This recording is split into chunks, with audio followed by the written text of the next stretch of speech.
Hey everybody, these dangling strings of spaghetti hanging from my parents' porch, these are the remnants of the video that never was made. I had big plans this summer. I was going to install drip irrigation both here at my mom and dad's and at my own house, and I was going to come back to you with all the tips and tricks so you could automate your watering. I'd be a hero, your plants would thank you for it. But things didn't really go according to plan, so I completely underestimated some things. I have some experience using drip irrigation in a professional growing environment, but I did not think about the fact that there are some factors in the home garden that are completely different. I underestimated it completely, and so I can talk about that. I can also talk about the quality because I did get two different systems, and so I can tell you kind of what the materials are like in each one of those, and kind of talk to you a little bit about when drip irrigation might be okay for a home gardener and when I might not recommend it for you. So let me go inside. I'm also going to take these down so my parents don't have to keep looking at them all winter. They're not very attractive, are they? Anyway, I'll go inside and show you a little bit more.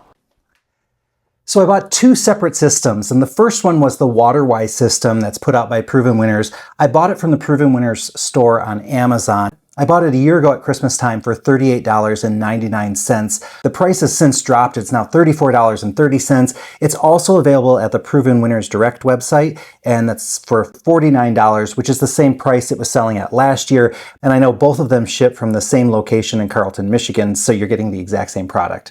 I knew I'd need an extra 100 feet of tubing, so I purchased that at the same time. It was $31.51. The price has gone up this year, so it's $36.21, but from Proven Winners Direct, it's only $29.99. So these prices have been changing a bit over the last year. The other system I bought was kind of a no-name brand from Amazon, so I just kind of went middle of the road with it. When I bought it, it was $27.29. I looked now, and you can get different systems for between $15 and $65, so there's quite a range. As I looked at the cheaper ones, I was a little concerned because a lot of them were touting how easy it was to get their tubing onto their fittings, which I can't help but think that if it's easier to get it on, it's also easier for it to come off, and that's one thing you don't want your tubing to do.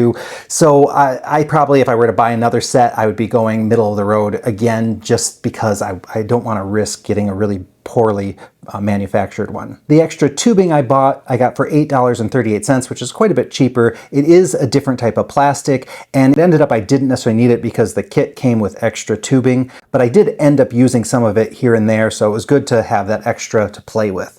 So when first opening the boxes, the big thing you notice is that the Amazon system has all these extra bits and bobs. So it has a lot more fittings and two different kinds of emitters, all kinds of little goodies with it. That made me feel like I had a little more flexibility and more forgiveness in how I was going to arrange my tubing. The WaterWise system had a little bit less, but I still felt like I could work within that. But I have to note there's a notable difference in the quality between the two. So the first thing that you notice is in the tubing. So the WaterWise system comes with this tubing that is very pliable and quite nice. I notice like when I'm trying to turn it, I can't really kink it. I mean, I could probably, if I really gave it a really hard crimp, I could definitely close it off, but it's not going to crimp on its own. And then it has nice thick walls. And also this product is paintable, which is very, very nice because if you're having this drip tubing run along your house or along a fence, you can camouflage it with paint.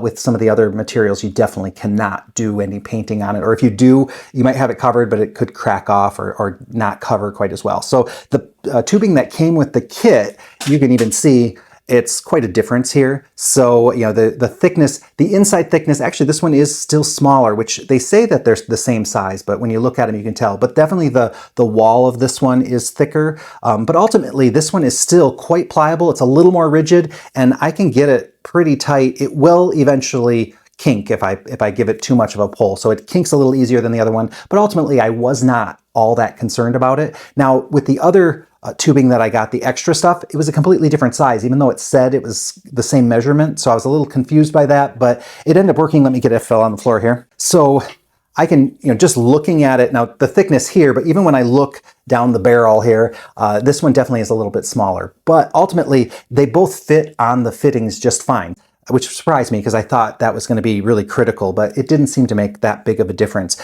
Now, the other thing that I noticed was with the fittings that they had, so if I were to pull these out, the ones in the Amazon kit, they were actually a little thicker and a little bigger than the ones with the WaterWise system, but the quality definitely feels the same.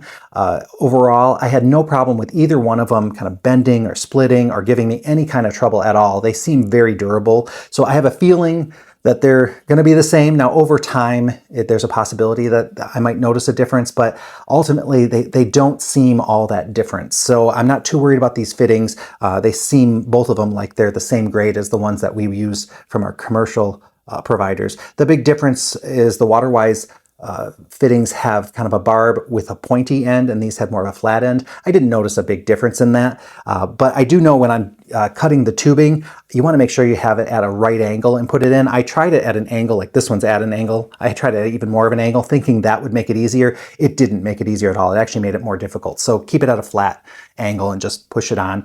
And the other thing that would be a big difference on these two would be the emitters. So I was pretty excited because the Amazon system had two different emitters. So this one was kind of a sprayer emitter. It kind of had a mister type feature on it, and it was adjustable, which I was looking forward to because I thought that's going to be a really good little feature. It has its own kind of fitting that to get it to go on there, so you kind of have to push it on, and it stays on pretty well, so I didn't have any trouble with these coming off. But I just thought it was interesting because this one here, this barb goes right into the tubing, and this one is also adjustable, but this one has more of a fountain feature where it kind of sends out a spray and you can have it go bigger or smaller by adjusting it. So I thought, oh, this is going to be kind of exciting, being able to do the adjustments. Now, the WaterWise system is not quite as exciting. It just has your regular kind of drip emitter, so it's not as exciting, doesn't put on the show as a mister or a little fountain, but you know, it does seem like it's professional grade, so that is a good thing about it. So they're going to work just fine, I'm guessing, so not a big problem.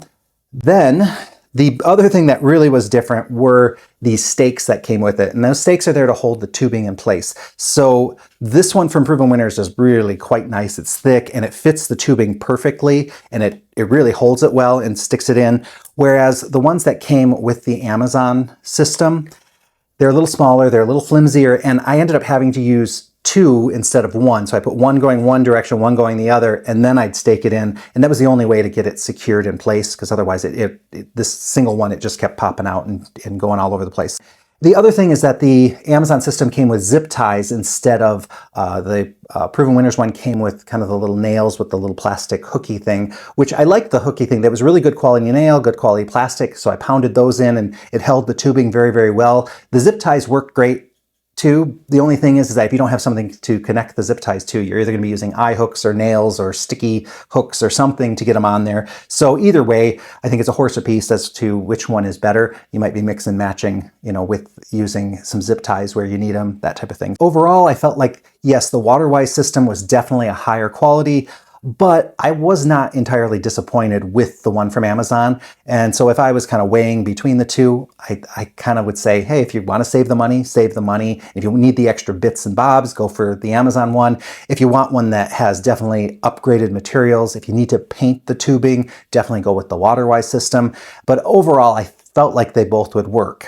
Installation for both systems was very, very similar. Now for the WaterWise system, I used that one at my parents', and those were all in hanging baskets. So that was pretty easy. Even though I was working above my head, it was just running one line, and then each one was kind of the same length coming down. So pretty straightforward. And the system was very similar to putting the other one together. The other one, though, was my deck rails and some pots, so I had to do a little more maneuvering and be a little more calculating with how I was going to move the tubing around my deck.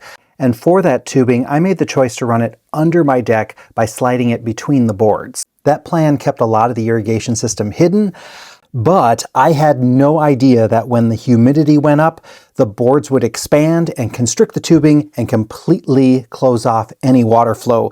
So if you want to try this at home and your deck is made out of a material that expands and contracts, don't make the mistake I made. You'll need a hole at least twice the width of the tubing.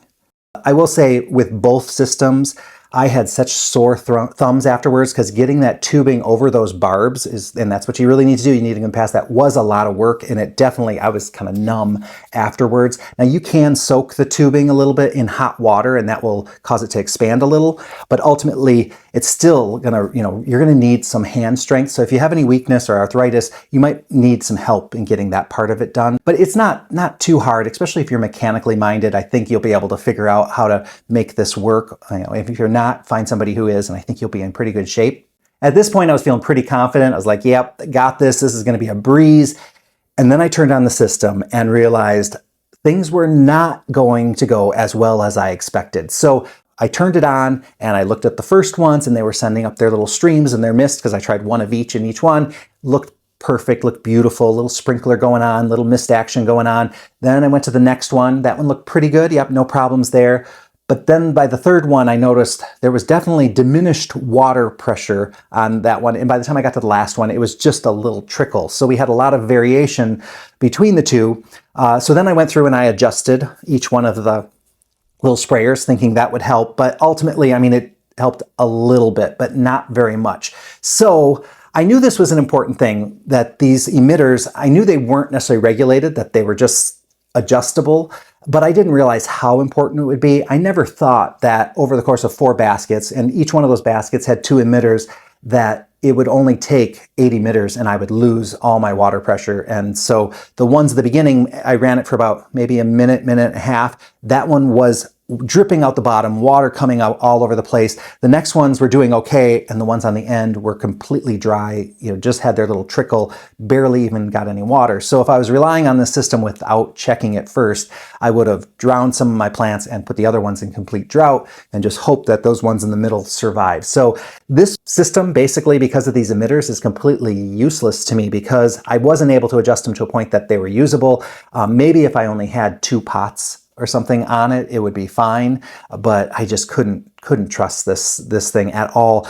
Meanwhile, at my parents', the WaterWise system started that one up, and these emitters are completely different. These are regulated, which means they only let out a specific amount of water over time. So I think it's like a ½ gallon per hour or maybe a gallon per hour, something like that. So they will never let out more water than that, which means you can have up to 50 emitters on one line, and the pressure and the amount of water coming out of each emitter is going to be identical. And that is critical if you're going to do this. You need to know how much water is coming out, because if you don't, it's going to end up with that problem of flooding some of them, drying out some of the other ones. So this drip here and these emitters were a million times better, definitely made the system much more effective.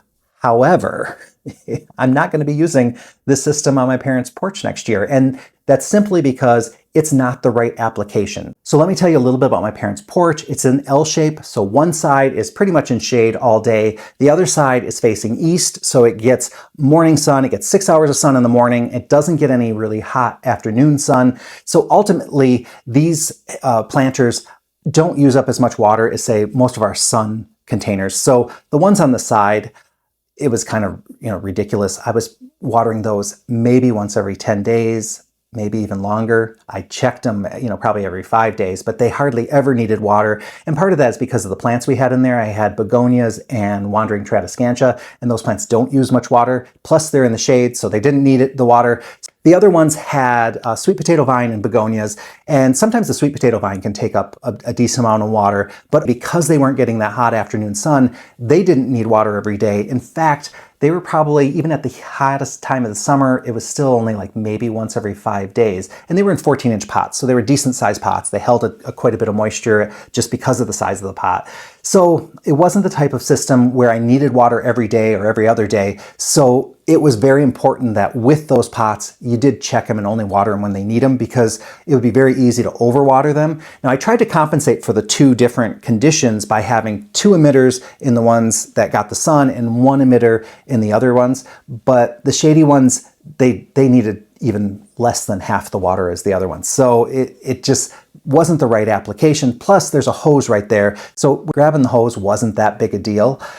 So where would I use the WaterWise system? Well, I think on my deck rails it would have been useful, because that does get a lot of hot sun. We do water those every day. So having those where I can just either turn them on and have them on for a certain amount of time or have them even on a timer would make such a difference, I think. So I think they'd be useful there, but this is where I really learned the difference between a commercial professional growing environment and the home gardener, because in a professional environment, you basically have all similar sized pots, similar plants in the exact same conditions. So the humidity, wind, rain, sunlight, that's all the same. So all these different pots have the same needs. So basically, once you set it up, you just set your timer for a certain amount of time, and then you just, if you need to adjust it up, you adjust it up. If you need to adjust it down, you adjust it down. It's all pretty straightforward. Meanwhile, in a home garden, you have different size pots, things are in different conditions, you have, kind of all different things going on in your yard. So it's a little bit trickier. So I think if you're in a situation where, let's say you have a lot of similar pots out in the sun, so let's say you have pots going down the driveway, or maybe you have, a fence or a barn where you have those hay rack planters or something, and they all have those similar needs, then I think this kind of drip irrigation is going to be really useful to you. But in other situations, it's going to be hit or miss. I can see a system like this working if you go camping every weekend, so you just need it to turn on the weekends. I would set it up earlier in the week and kind of get a feel for how it runs and then put it on that timer for the weekend while you're gone. But if you have a cottage by the lake and you only get there on the weekends, this might not be ideal. I mean, it would take a while for you to be able to figure out exactly how much time to run them for and kind of get that all up and running. So I think in a lot of these situations, you might be better off investing in self-watering pots, at least really good self-watering pots. I've used the aqua pots. They're really fantastic. Like in Michigan, we can usually go 10 to 14 days. I mean, I didn't really push it to 14 days, but I bet I could.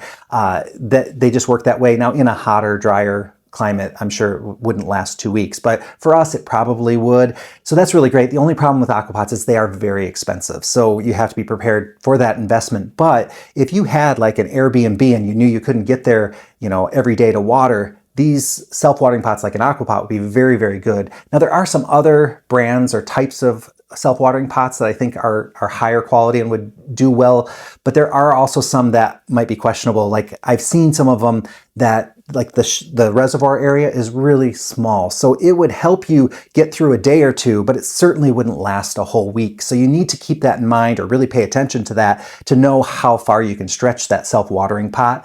We do a lot of plantings for people where we plant up their containers. So they bring them into us and they've got them from all over the place. And so a lot of people are buying things like on Amazon or online and bring them into us. And a lot of times we can tell right away. So quite often you really need to be careful with the plastic because some of them have really brittle plastic or really thin plastic.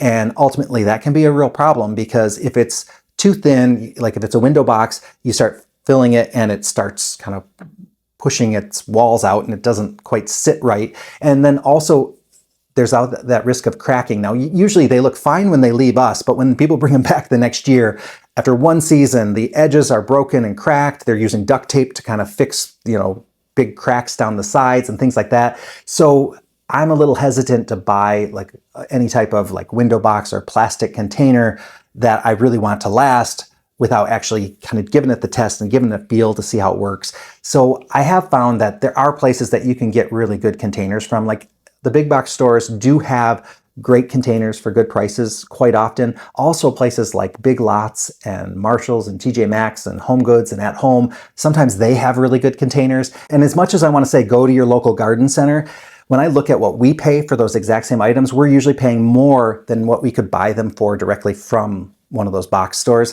So we would be charging so much more for that pot. So what we try to carry are things that they're not going to have. And so they're a little bit different. And I want to warn you, there are some self-watering pots that don't have drainage holes. And they'll tell you you don't need a drainage hole. I'm not buying it because I've used those before without the drainage hole. And what ends up happening is they have a little shelf in them. So the water accumulates down there and then you put your soil above it and your plants are planted in there. And the thinking is that, it's going to have that water reservoir. It's going to take up the water as it needs it. However, you can't tell when you're full or not full. Now, there are some that have gauges and those gauges would be kind of critical in this, but many of them don't have a gauge. So what happens is you just keep adding water, but you can't really tell. You don't realize that you've gone above the platform and pretty soon it fills right up. Also, I've had it where one of those, you're paying really close attention. It's got just the perfect amount of moisture. And then we have a really severe rainstorm. And suddenly I come back and that thing has an inch of water sitting above the soil. I'll tell you this, there is no way that that water is going to evaporate or be used up fast enough for that plant not to die. So it's going to kill most plants. So just make sure, I would drill a hole right where that shelf is in there, right there, so that it would just drain off the extra. It's a better way to go. Don't trust that it's going to be able to just take up the water. That's not how it works. So make sure you have drainage, and that's the case with your regular pots too. And then the other thing is if you do go with bigger pots, just in general, whether they're self-watering or not, oftentimes it's just so much easier to keep those watered and not have to worry as much about them. So that's where I'm at with those. So I wish I had better news where I could say, oh yeah, this is the solution for everyone. I think there are some situations where it will be useful to have this kind of home irrigation set. And then there's a question of, should I buy a kit or should I buy all the pieces individually? And that's kind of a horse apiece, because the kit really did give me some confidence. Like I felt like, oh, I have everything I need. I'm not going to forget anything. It's going to be perfect. And it did. Like, especially the WaterWise kit had everything I needed, although I did steal 2 fittings from the other system to put on there. And I needed one more emitter because I was putting the 2 emitters per pot. So I did find myself kind of stealing things from one for the other, but that wasn't too big of a deal. The other kit, I had tons of emitters and fittings left over anyway, so I didn't really need all the pieces that came with it. So, you know, you can go all over the place. And also when it comes to emitters, there is also drip tape or drip tubing. And so this is a tubing or like a little piece of plastic tape that has holes already punctured into it. And so that will also give you a regulated amount. So whatever the designation is for that tubing, that's how much water will come out. So that would be a good replacement for this kind of upgraded one like the WaterWise one. So you can also do drip tubing or drip tape. You got a lot of options.